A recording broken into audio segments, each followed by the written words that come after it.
went from baby in one hand, tweeting in the other to this multi-million-pound business. I always say the Twitter mafia, because Stephen Bartlett was in it, Dominic McGregor was in it, the Lad Bible owners were in it. We were all in this network. I was like, I've got to give this a go, because if I don't, I'll always have regrets. We caught up with a page called It's Gone Viral, and our idea was just collating viral content, and that to this day sits on 11 million on Facebook, 5 million on TikTok. So it was a huge success. If you want to create a piece of content that has a high chance of going viral, what are the parts of that puzzle? So there's different pillars. There's this whole conversation around hustle culture and it not being healthy. Where do you stand? Is it just unavoidable? That's exactly it. I ran myself into the ground, and I'm a very compulsive eater. So I was doing all that I could for the business, coming home, doing a nursery run, cooking tea, helping where I could. I didn't get that time to go to the gym. My wife, she sadly went through a miscarriage, which was really bad. Quit this job to start this new business, and then this tragedy happened in our life. There's no nice miscarriage, but it wasn't a straightforward one. It lasted about 12 weeks, so it was really quite a harrowing time. So you have your lawyers, you have your solicitors, you have your accountants, everyone looking after the financial and the professional aspect. No one ever just went, "Are you all right?"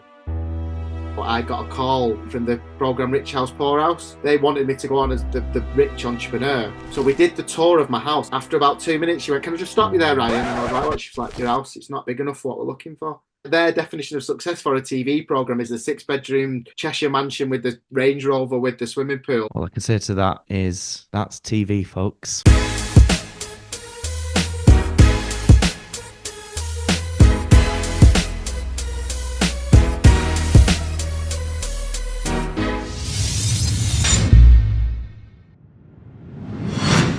Hey everybody, and welcome to this episode of the Success School podcast. I just want to say thank you so much for being here and taking time to listen to the show today. And I also just want to make sure you are aware that my whole mission with this podcast is to be able to give people access to conversations that are going to enlighten, they're going to inspire, and they're going to give you the information needed to genuinely start to live a happier, a healthier, and a more fulfilling life. But here's the thing, I am just one man. So that's really, really hard to get a lot of people to be positively impacted when I'm doing this alone. So I'm just going to ask a little favor. And I know you're probably sick of hearing this. You probably hear it on every podcast you listen to.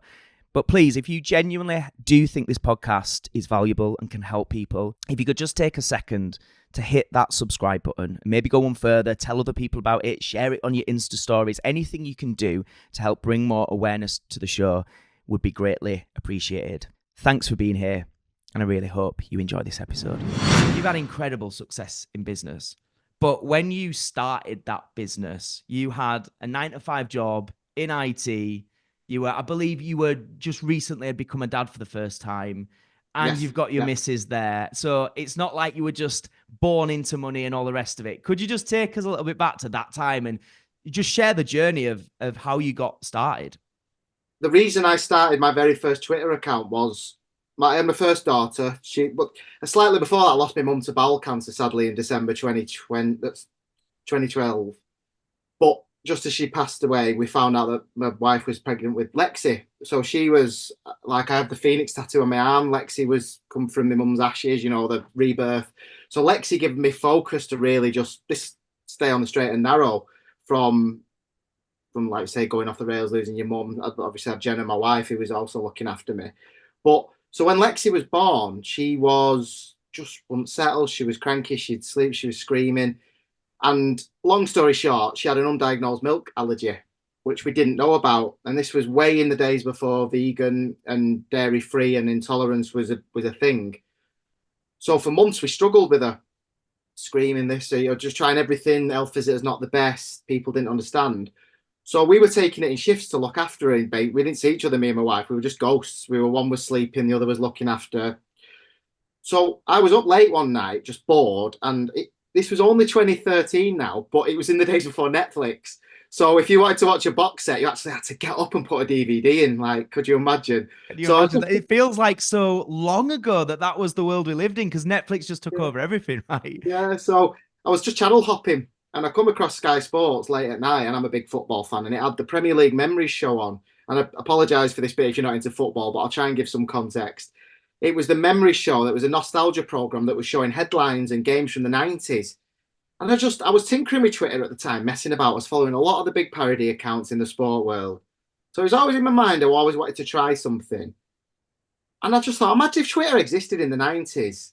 And I was watching Sky Sports. So I started to tweet old news headlines under the name Slow Sports News instead of Sky Sports News.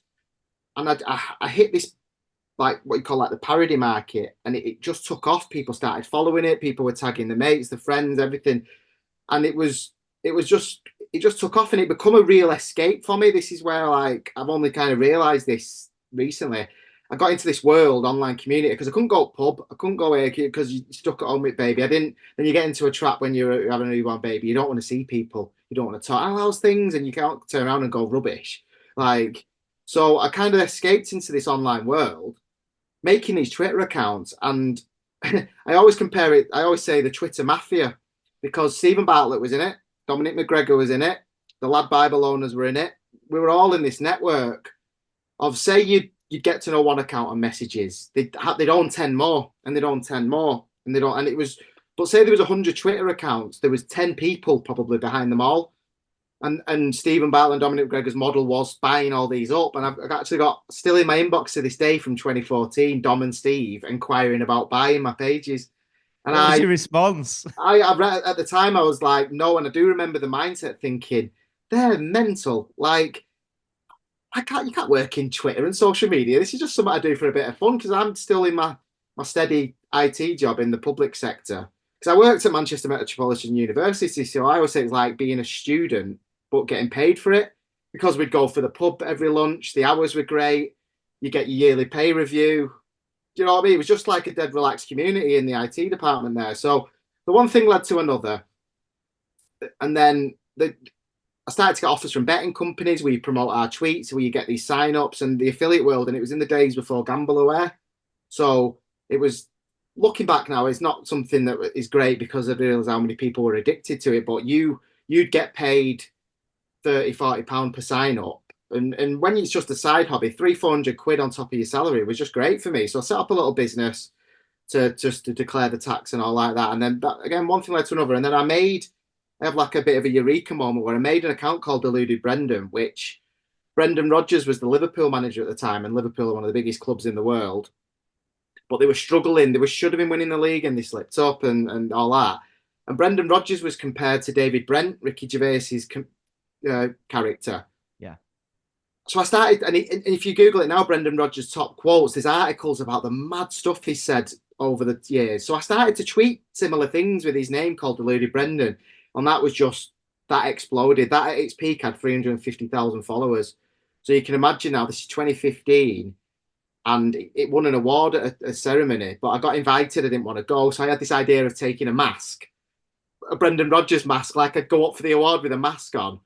I sat down next to Stan Collymore, who, again, for context, is the loudest pundit footballer on the planet.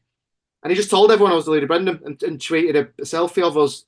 And this was 2015. So at that point is where the whole operation was rumbled in a way. My mates were texting me, colleagues were texting me, oh, I didn't know you did this, I didn't know you did that. So, but looking back, that was a real turning point of started to be able to go, oh, you know what?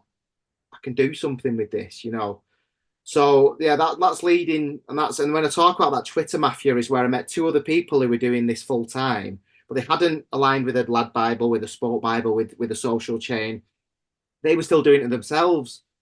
And when we combined our Twitter following, we had 2 million followers. So we met up. Andrew was from Leeds, I'm from Manchester, Matt was from Wolverhampton. So we triangulated and we met up in Chesterfield of all places. And we sat here and we was like, there's a big piece of this pie to be had here. How are we going to do it? And it was like, well, the Twitter world was great, but like you think of your Lad Bible, your uni lad, your student problems, pages like that, they were the all encompassing. They could tweet, they could Facebook, anything they wanted, news. We come up with a page called It's Gone Viral, and our idea was just collating viral content, and that to this day sits on 11 million on Facebook, 5 million on TikTok. It was a huge success. So I started to help them with this, but this is where it gets to the point where I was doing both. I was doing the IT job, tweeting on my Twitter account, and also helping them grow It's Gone Viral. And I just got to towards the end of 2015, start of 2016, where I said, look, I can't do both anymore. I'm burnt out. And as much as I love the IT job that I had since that I'd got into since I was 18, it just I knew social media is what was taking me. So I took the chats. It wasn't when people come about the risk of quitting the IT job to do it. It wasn't just they didn't just wake up one morning and go, right, that's it. Here's my notice. It's all over. It was months and months of doing both and seeing where the social media world was going, and chats with my wife, my dad, my business partners, and it just got to a point where I said, I need some kind of assurances that if I step away, because I had a mortgage, I had a young child, we had plans for another one. I can't just go on a whim here. So we put things in place that ensured initially I got the returns, but it was a matter of me making that. So I made the big decision. My boss in MMU thought I was absolutely crackers. He couldn't get his head around it. It's like, so what are you doing? So what? Are you, yeah, even on my leaving do, none of them understood. They thought, and then I met them years later, and they thought we thought you were mad. We thought you'd your life up essentially. Like that's that. And I was like, my plan was always a year. I was like, I've got to give this a go because if I don't, I'll always have regrets. Like, and I think with any career, you can have a year out. It's like going traveling. It's having a sabbatical. It's taking parental leave. A year. You can get back into your industry. So it was always a year, and I would say the rest was history. So yeah, yeah. I'd love you to just take me back to that time there, because there's going to be a lot of people listening to this right now that maybe still have that full-time job. That's paying the bills. That's their security and their safety net. But they have these dreams, these goals, ambitions of building something bigger. And at the moment, it's a bit of a side hustle.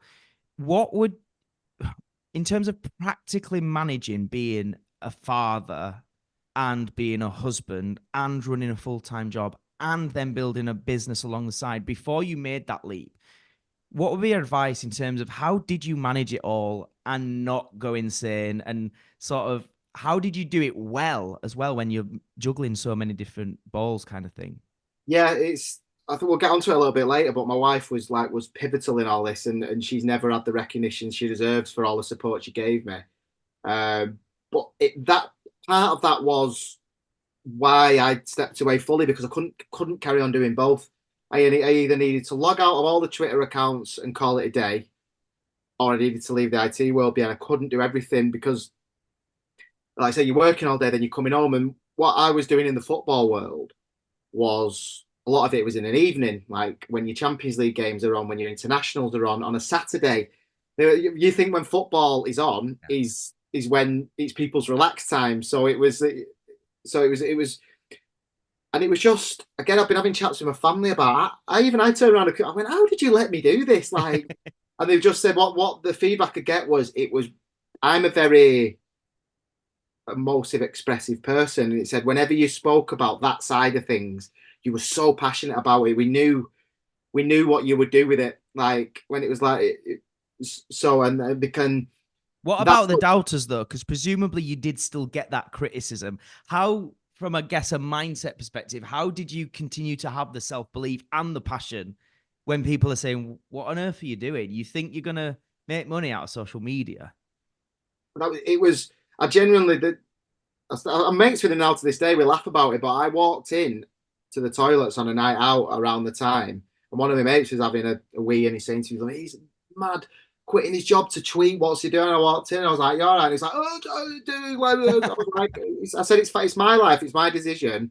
I'm doing it," kind of thing. Yeah, it was my passion. It was because, and what I'd say I was giving 20% of my time to the business whilst I still had the IT job. And that was one of the reasons I kind of sold it to my business partners. I said, look what I'm doing with you guys now with my job.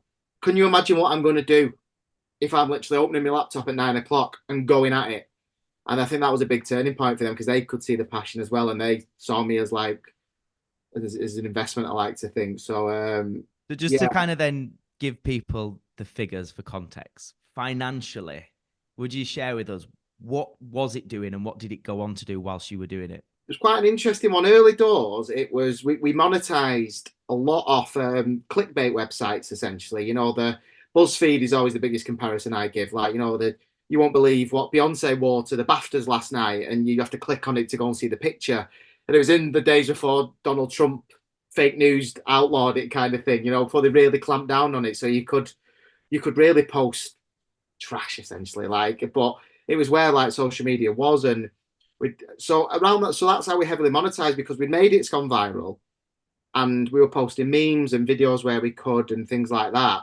So it's when Facebook, so this is 2016, Facebook was in its boom, like I always say. So the followers and that quickly shot to about a million followers, likes on. So we had still had our Twitter page. We were all making a bit from that the betting thing, but we knew the betting rules were coming in, so we knew that was going to tail off at some point. So early doors, it was we were making money off articles, and I always say I wish I'd have had Chat GPT back then because I cannot write for anything. Like the reason I didn't go to university is because an essay, a dissertation gives me the ick. I had the creativity, but I can't write. So I was doing these articles early doors, and it was returning. It was covering the wage. Like I tried to cover my wage of about 2,000 at the time to try and match what I was doing. So it would kind of cover that, and we had a gentleman's agreement with the owners that I would have dibs on that because their position them two were in. They were both doing their own business, so they were both financially sustainable. If I quit my job, I had to replace that. So we had a nice. It was all very above board and that. So, but that when I look back, that spurred me on because I couldn't because it was in the days before working from home was so standard. So I was the envy of all my mates. Like, oh my god, you sat in your pajamas playing FIFA all day, and it was like the opposite actually because I can't afford to do that. Like, so it actually drove me on. So and then figures wise, so that earned well covered me. But then we kind of spotted, well, I'm writing these articles quite poorly, really, like as best as I could.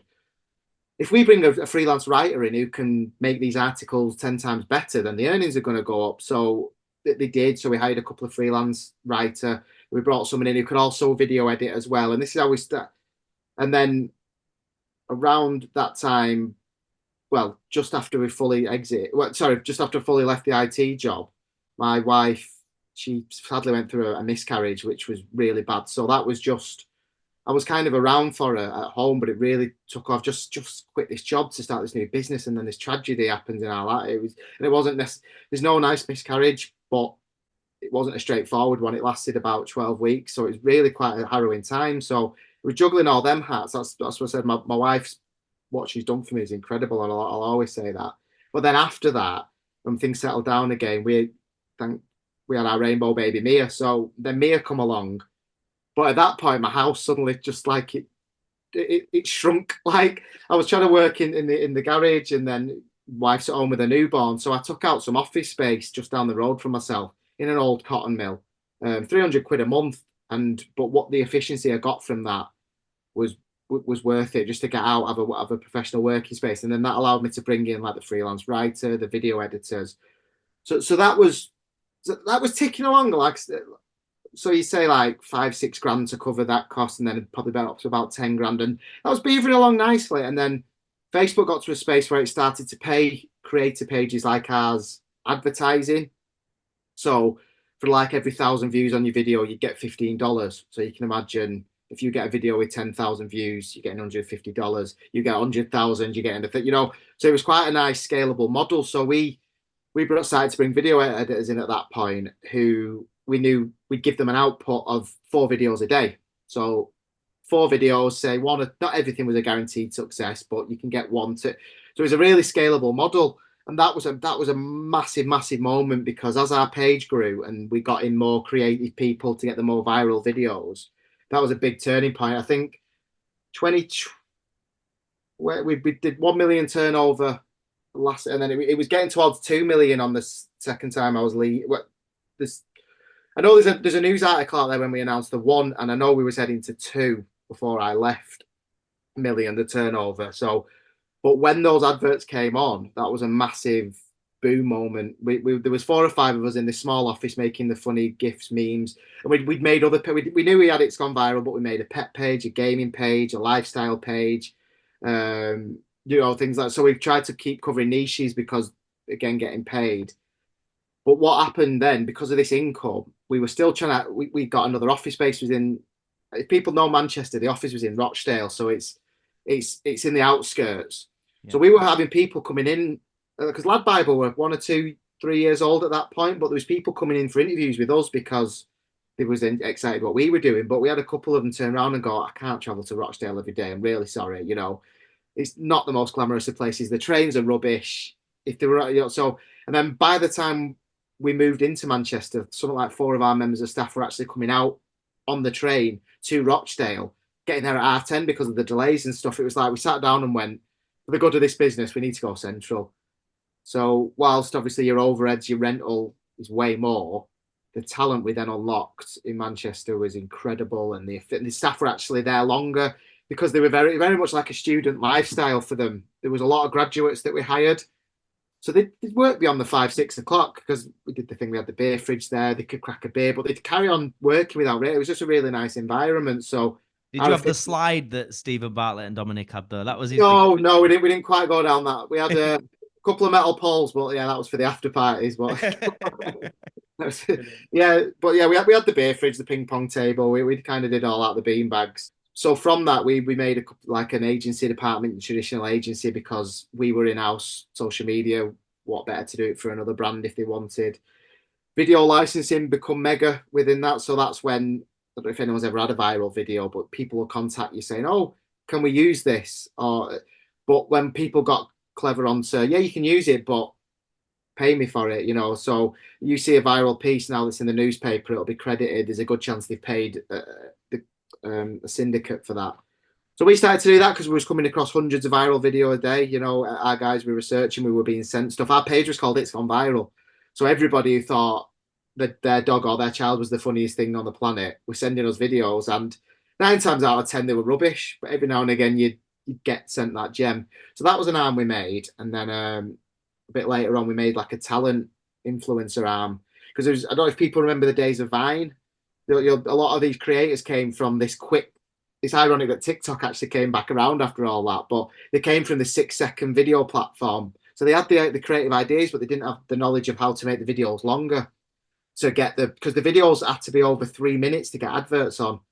So we had clients going, "Well, I can do this funny stuff for 10, 12 seconds, but how can I make that into a 3-minute story to get me adverts on?" So that was a quite a nice talent arm, and that's for Comey to this day is a really, really big earner for them. I just want to ask you there because everything really that, or certainly initially, that the business was relying on is really good content that would go viral. And now there's obviously a lot of people that are wanting to be content creators, or they own businesses where they see and appreciate the value in getting really good at utilizing social media as a tool to get their brand out there. So as you reflect now, as somebody who was there with a company just consistently putting out viral material day in, day out, what would you say is kind of the magic formula if you was to break it down and say to anyone listening, if you want to create a piece of content that has a high chance of going viral and getting out there, what are the parts of that puzzle? Well, yeah, I said there's different pillars. There's the education and entertain and inform and controversy as well. So I always say, like, what we used to do, used to do stuff in the extreme. So one of our biggest ever videos was helium gin, and we pretended we were drinking this water. We were pretending it was gin that changed your voice. So it was down around the parody angle, really. And we just on Adobe Premiere just changed the pitch after it, and that got 11 million followers. But because you had half the people who knew it was fake, and then you had half the people who wanted to be a know-it-all and explain how helium doesn't go in water, so it could never be. There was like, so it was causing controversy of like people saying it's fake or people going, "Oh my god, I need some." And that was one I always remember particularly went so viral. And then the other one was a lot of food videos we did. So we made like a KFC gravy fountain one day. We just got like a chocolate fountain, but we tried to put KFC gravy in, but it was too thick. So behind the scenes, we had to thin it out with Bisto and that, and then we put in chicken drumsticks. And it was what I always say is things to the extreme. Like we were taking popular things and just going, how would that look cool? So I remember doing the McNugget Christmas tree and like threading string through McNuggets and hanging them on a tree. And it was like when you love McDonald's at Christmas and things like that, it was always a massive like think outside the box. And I always say to people as well, like, have a look what is out there already, see what's been popular and stuff, and see, can I make that better? Can I do it better? It's so yeah, no, but I know a lot of it at the time was the trends was food because you things like Lad Bible had Food Bible, Jungle Creations had Twisted, which they ended up making into a restaurant, which is mad. You see things like now Sidemen have got a wings restaurant. It's just like food sells in that industry, and then and like nowadays, like I'm trying it a little bit on my TikTok now. If you like, we'd call them soapbox topics. If you just jump on a trend about something that's going on in the world and give your opinion, it, people want to reply, and that because that's the magic formula: likes, comments, and to get comments, you have to be doing something that's going to invoke engagement. Or you can just film someone falling over in the pub, but that's not always readily available. If you're looking to create that content, you've got to try and talk about things that is going to trigger people, essentially. What would you say if people are hearing your journey and thinking, but the world's changed a lot now? And obviously, social media in general is fast changing. Is there Yeah. some kind of evergreen sort of like things you stand by today? And is there some things that have changed now that you would say it's important content creators are aware of today if they want longevity in the game? Yeah, I think it's the agility it's you, you've got to. We were massive on post analysis as well. Like it's great when things are doing well, but unless you keep looking, you're not going to see when they start tailing off. Like you've got to look, and again, you've just got to look at your industry, do your research. It's someone said to me, "Oh, you mean copying?" I was like, "No, not copying. You you've got to look at other people will be trying different things, rightly or wrongly, and you go, they've done that well. I wonder if I add that to that, and then and things like that. And it's and things that have changed is we were in a space like I mentioned, coming to things like Vine. Facebook came along with the GIFs and the funny memes, but then said, no, we want longer videos for adverts like YouTube. Then TikTok came along. So Facebook then went, well, we want reels, we want Instagram reels, we want meta. So it's just constantly changing. It's So it's yeah, about keeping your ear to the ground, really, and not getting left behind. It's always looking for what's the new thing that's working, would you say? yeah, and like now it's AI. Like people are creating so much content with AI now. Like Chat GPT can plug into Canva now, and it can make you 20. It can make you 20 pieces with quotes on and things like that. There's lots of tools out there, and what you got to think is these people who are they're putting their tips and tricks out there. So, do you like to say, spend some time researching. It's What yeah, about what about the like the work ethic thing? Because there's this whole conversation around hustle culture and it not being healthy and living a balanced lifestyle. But I've kind of come to the conclusion, and by the way, I talk a lot about that on this show about there's no point burning yourself out and getting ill, young yeah, because you focus so much on your business. And at the same time, I'm also like, give me one example of anybody who's done something substantial without an element of that. Where do you stand? Is it just unavoidable? If you want a big result, you're going to have to be willing to have a level of sacrifice. You're going to have to go all in, and you're going to have to do it for a period of time. yeah. That's exactly it. I've not got any pictures there. But I'm looking for an old picture. I lost about 3 stone after I sold the business because I ran myself into the ground. And I mentioned all them food videos that we had in the office, but that meant we were ordering McDonald's, KFC, pizza at Domino's for videos, and we were eating it all. And I'm a very compulsive eater. Me, there'll be no crumb left if I'm around, kind of thing. But people look back and go, "Would you do anything differently?" And I'm like, I don't know because people say, "Oh, one of the biggest thing that annoys me," and I've done a video on it, is those younger influencers who say everyone has the same 24 hours in a day.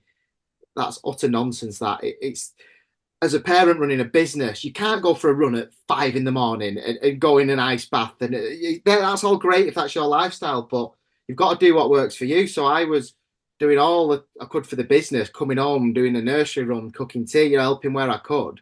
I didn't get that time to go to the gym. When I look back, could there have been times where maybe could I have organised my day better? Could I have said, well, for an hour, I am going to go for a walk. I'm going to step away. There's probably things I probably could have put in place.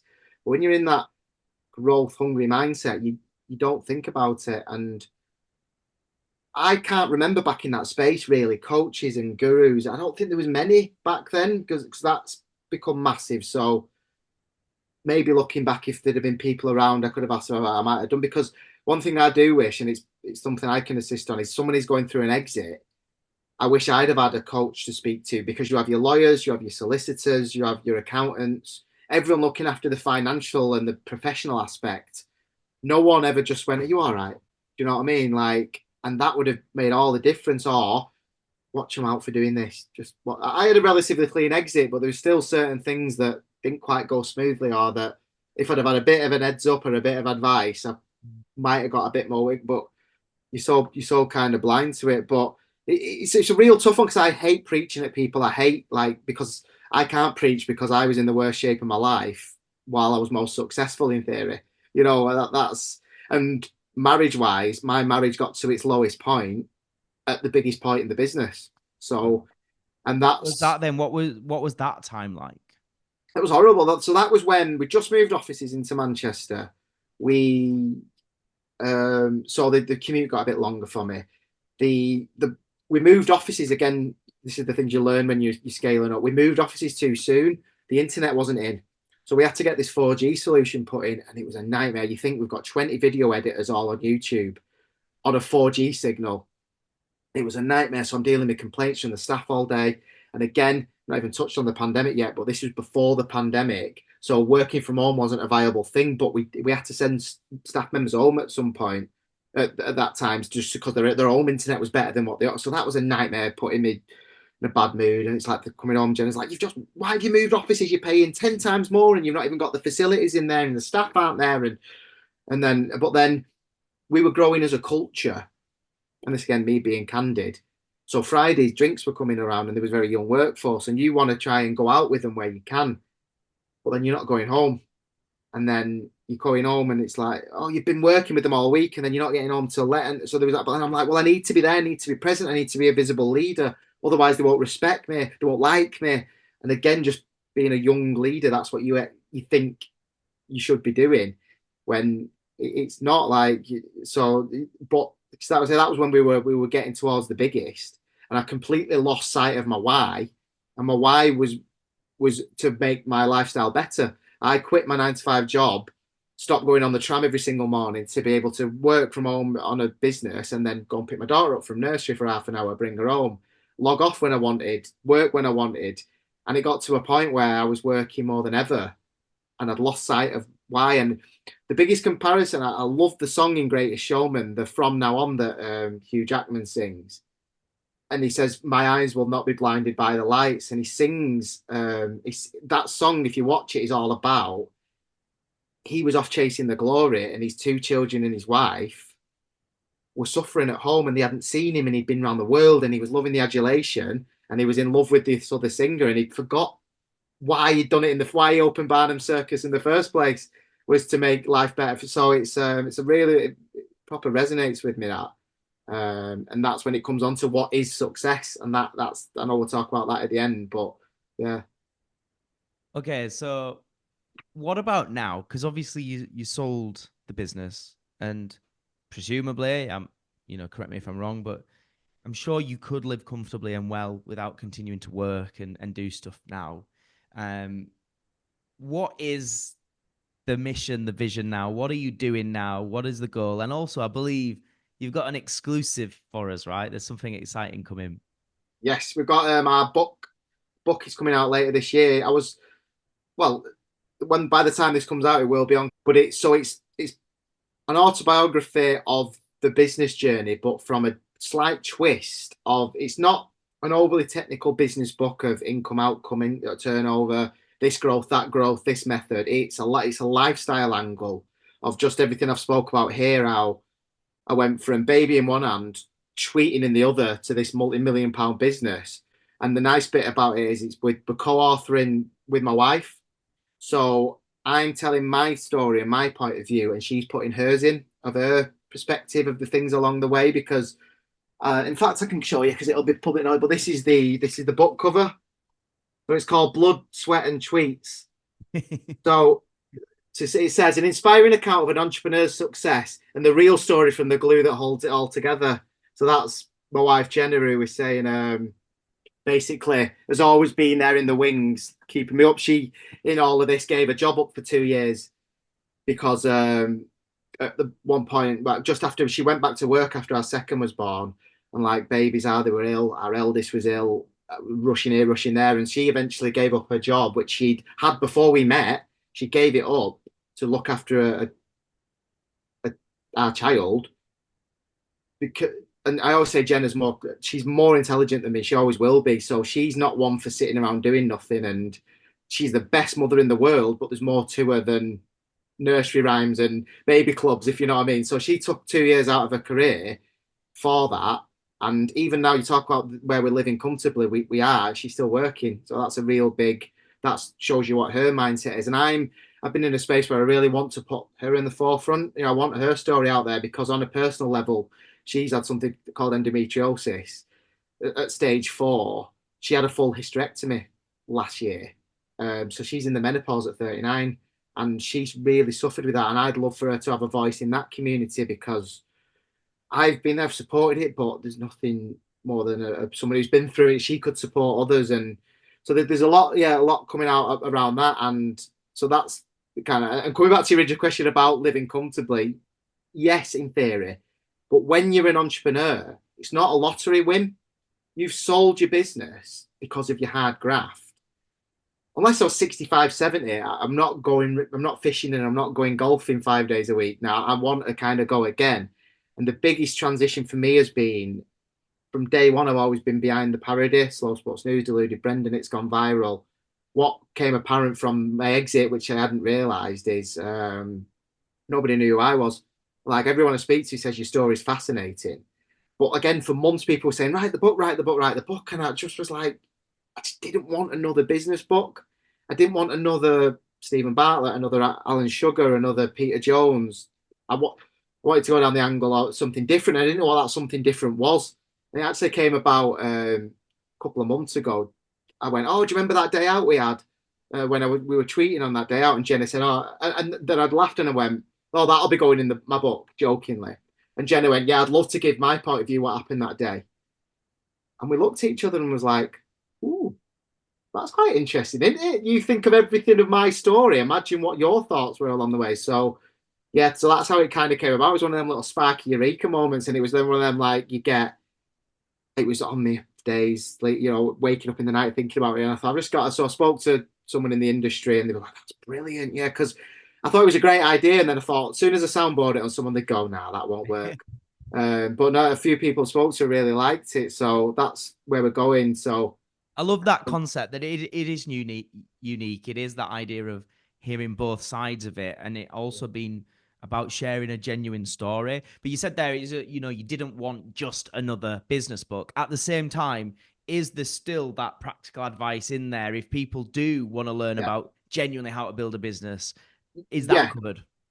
Yes, yeah, because again, for more how you cope with it as a family and things like that. But I do want to. I think once this is because you can only do so many things, and it's about building the brand and building it. I will then do the bigger business book that's more technical and in depth and can help people on a more technical basis. But this is going to be coming at it more of a lifestyle basis, just how you spin all them plates and them families and them days out and we've got all sorts of funny stories where it was in the middle of a caravan park.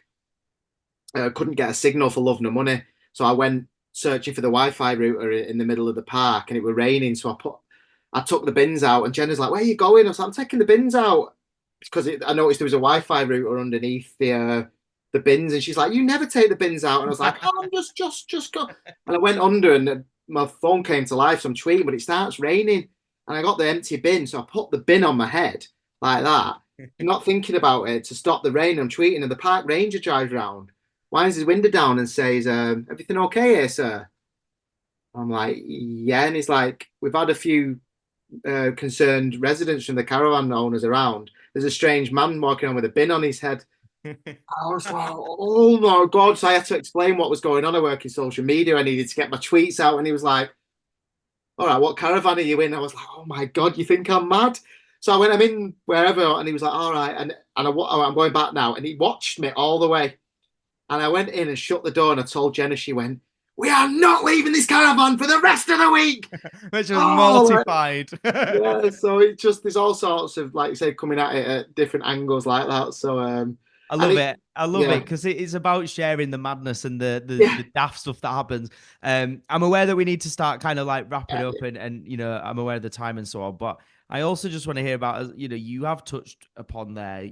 You've genuinely been through some really tough times, and I think anybody that's juggling and spinning all those plates like you are and trying to build a business, I just think business in general, it's something that a lot of people will criticize. A lot of people won't believe in you. It can often feel quite lonely. You can often feel like you're mad with a bin on your head. yeah. And then life happens as well. The challenges you've been through, where you speak about the miscarriage and things like that. And I just wondered, for the listeners, if there's other people in that place where they've got a vision, they've got a dream, but they're struggling. And I'm talking about like mindset perspective. I'm talking about mental health. Have you got things now that you focus on to make sure that even when times get tough, this is how you deal with it. This is how you stay mentally strong. Anything practical you could maybe share? Yeah, I know it kind of sounds obvious, but try and have that person that I like. Not everybody's married, not everyone's fortunate to have their loved one, whatever. But just try and have that person who you can soundboard to, and be honest as well. Uh, I think it's Jason Manford who's coined the phrase "It's okay not to be okay." Like it's all right to admit you're struggling sometimes. It's some that can just be a weight off your shoulders. I guess it's fear of, like, say, fear of failure, fear of people coming back or being embarrassed, or even, yeah, fear of not coping, but a problem shared and all that. It's, I think that's my biggest thing. And I've, I say, always been lucky to have Jenna, and my father's been quite a key figure in my life and things like that. But yeah, again, being honest, like I've probably lost friends over the years through it all and stuff like that. But you do, but you just try and find that, say, unload on someone. And if, like, say, in the days of coaching and things like that, now if you haven't got someone you feel like you can tell internally in your friend circle and your family circle, maybe look at, try and find, as you say, a coach who can just soundboard. Like it's just getting it off your chest, really, isn't it? Because bottling up things is the worst thing you can do. Quick question. Have you got your tickets to our next event yet? Seriously, guys, I'm not just bigging this up because it's my event. Genuinely, this is gonna be one of the best events of 2025. Out of everything that I do, I can honestly say this is the thing I put the most energy, effort, attention into, and it's one of the things I enjoyed the most. This is our fourth live event here at Success School, and it's going to be a day jam-packed with incredible speakers talking about business, mindset, sales, and marketing. And not only is there going to be some incredible speakers, but you get to network with a room filled with other fellow Success School listeners. This is going to be a room filled with people who are committed to being the best version of themselves, which I would say is going to be quite a good room to be in if you want to achieve more in your life. So if you haven't already, make sure you click the link in the show notes, get your tickets, and I'll be so excited to see you there on Sunday, the 2nd of February. You don't want to miss out. Get your tickets. We'll get back to the episode. All right, let's jump into the general life questions now that I ask all our guests on the show. So the first one is, what is some of the best advice you've received and why? So yeah, it was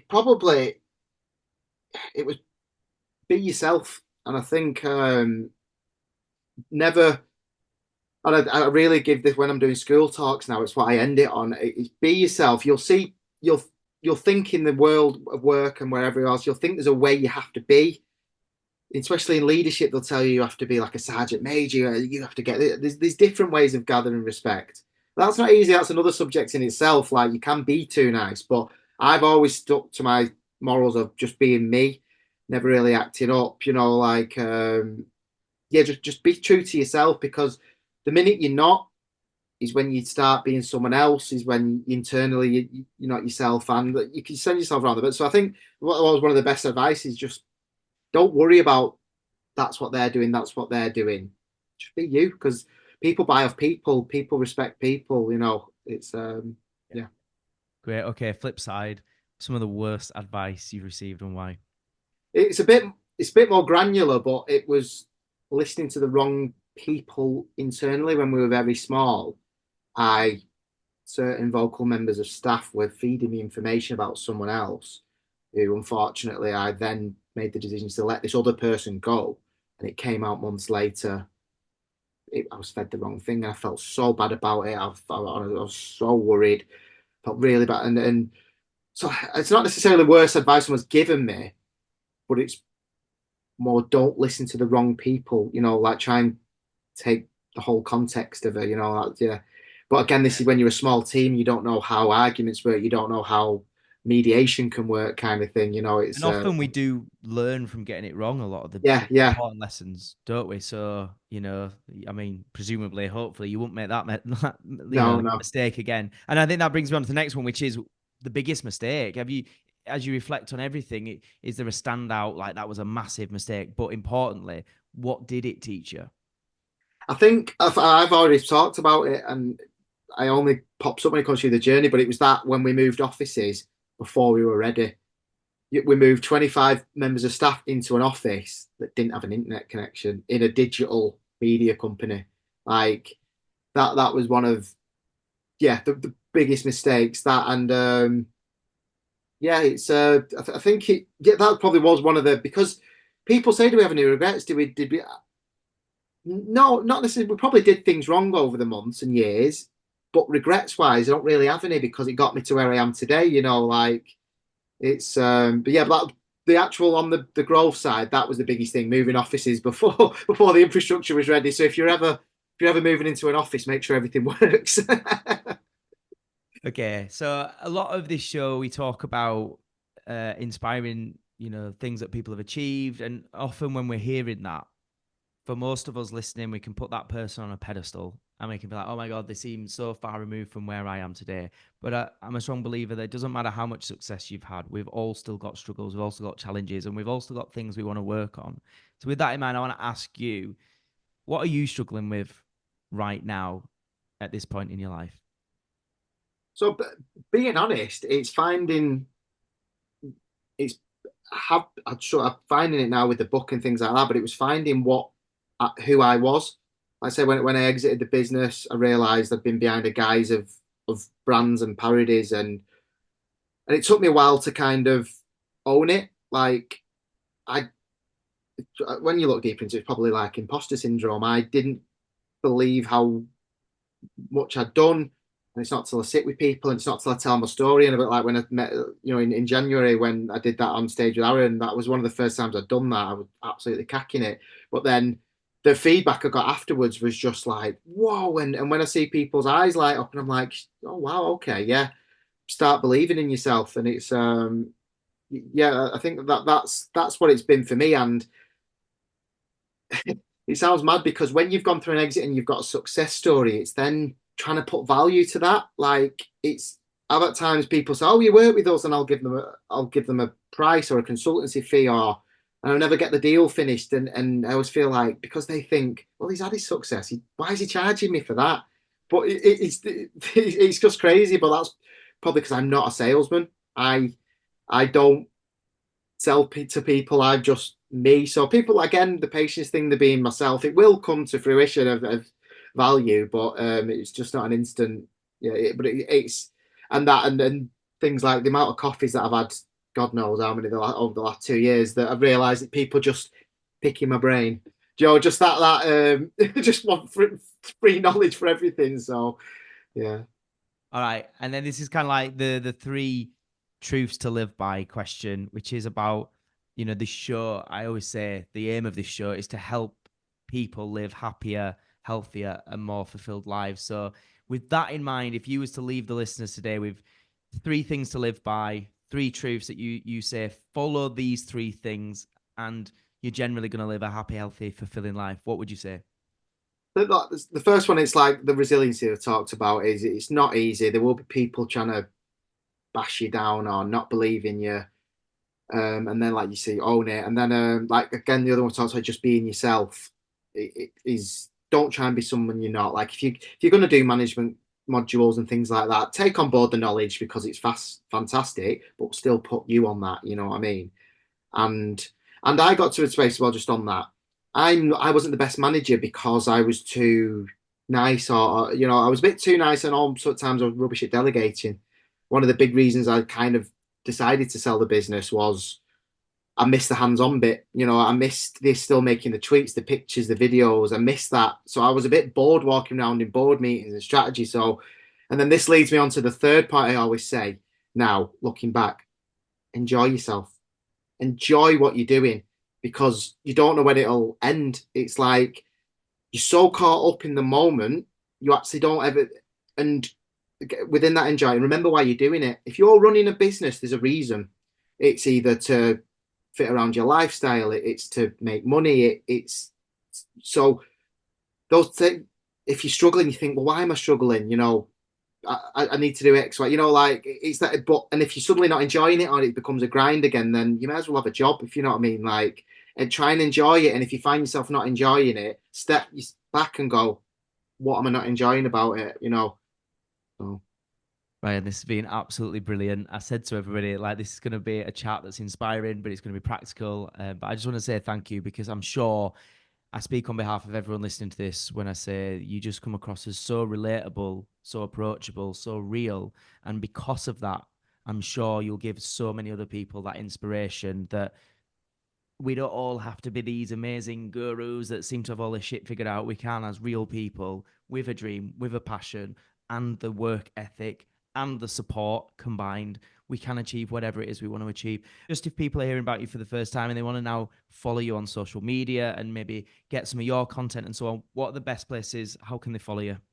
Yeah, so I'm on Instagram and TikTok and LinkedIn, but it's Ryan T. Williams, like Michael J. Fox. I put my middle name in there to try and stand out as a brand. But yeah, Ryan T. Williams, it shows up better because I'm in the unfortunate position where Ryan Williams is a common name. Like, I read recently that David Walliams used to be, well, his birth name's David Williams and he changed to Walliams to stand out. So yeah, I'm up against it as Ryan Williams.